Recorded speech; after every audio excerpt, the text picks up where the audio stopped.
Assalamualaikum warahmatullahi wabarakatuh. Halo semuanya, hari ini saya akan menerangkan apa itu matriks. Sebelumnya perkenalkan, nama saya Muhammad Rizky Aditya dari kelas 11 TKL 1. Berikutnya ada bab matriks berisi definisi, jenis, dan operasi. Jadi pengertian matriks sendiri adalah suatu susunan bilangan real atau bilangan kompleks atau elemen-elemen yang disusun dalam baris dan kolom sehingga membentuk jajaran persegi panjang. Dua bagian penting dalam matriks yaitu pertama ada baris adalah susunan bilangan-bilangan yang mendatar dalam matriks dan kolom adalah susunan bilangan-bilangan yang tegak. Ordo sendiri digunakan untuk menyatakan banyaknya baris dan kolom, namun dengan catatan jika menulisnya harus baris terlebih dahulu baru menulis kolom. Memasuki bab kedua ini saya akan membahas jenis-jenis matriks. Kalau tidak salah itu sekitar terdapat 9 jenis matriks. Di jenis-jenis matriks pertama ya ini terdapat matriks persegi, yaitu intinya itu jumlah baris harus sama dengan jumlah kolom. Misalnya 2 kali 2 atau 3 kali 3 dan seterusnya. Dua, ada matriks baris, yakni matriks yang hanya mempunyai satu baris saja. Di jenis matriks ketiga ada matriks kolom, sama seperti matriks baris tadi, namun di sini hanya terdapat kolom. Keempat ada transpos matriks, jadi intinya transpos ini mengubah baris menjadi kolom dan kolom menjadi baris. Kelima ada matriks diagonal. Pada matriks diagonal berasal dari matriks persegi, di mana matriks persegi disebut sebagai matriks diagonal apabila elemen-elemen atau unsur selain elemen diagonal utamanya adalah 0. 6. Matriks segitiga disebut dengan matriks segitiga atas apabila seluruh elemen di bawah diagonal utamanya bernilai 0. Sebaliknya, apabila seluruh elemen di atas diagonal utamanya bernilai 0, maka matriks persegi itu disebut dengan matriks segitiga bawah. Berikutnya ada matriks 0, yaitu matriks yang semua elemennya adalah 0. Selanjutnya ada matriks simetris. Matriks simetris dalam aljabar linier adalah matriks persegi yang tidak berubah ketika transposnya dihitung. Artinya matriks yang transposnya sama dengan matriks itu sendiri disebut matriks simetris.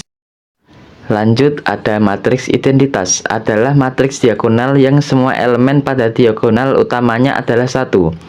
Matriks identitas pada umumnya dinotasikan sebagai I. Terakhir ada kesamaan matriks.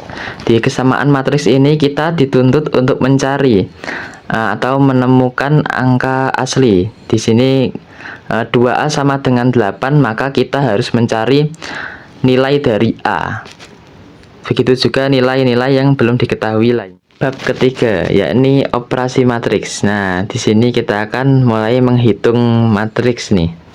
Di operasi matriks pertama ada penjumlahan dan pengurangan. Sebenarnya cukup simpel, kalian hanya perlu mengurutkan dari urutannya. Misalkan dari matriks A, pertama ada huruf A, maka jika dijumlahkan dengan B, maka A harus dijumlah dengan G, D dengan C, B dengan H, E dengan K, dan seterusnya. Begitu juga dengan pengurangan.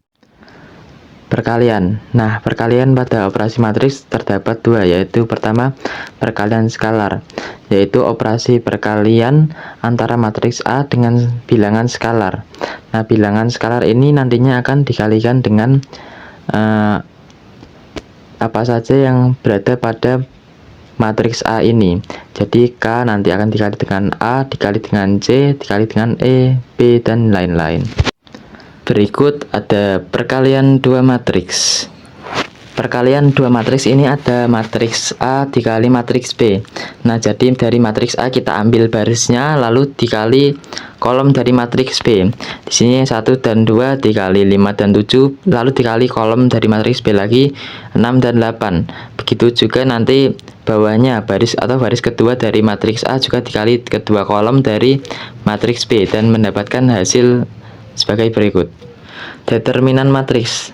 Nah, determinan matriks ini sebenarnya cukup mudah, hanya perlu dikali silang. A dikali D dan C dikali B. Yang sulit di sini ada ordo 3 kali 3. Memerlukan kolom ke-1 dan kedua untuk dijadikan kolom keempat dan kelima, sehingga nantinya dapat dikali silang atau dideterminankan. Inverse matrix. Nah, inverse matrix ini harus memerlukan rumus nih teman-teman.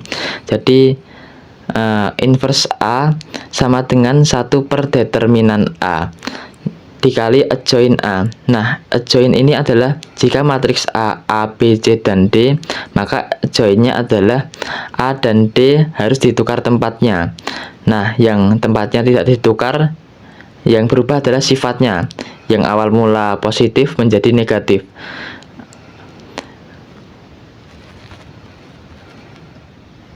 Berikut adalah contoh-contoh soal dari operasi-operasi matriks tadi ya.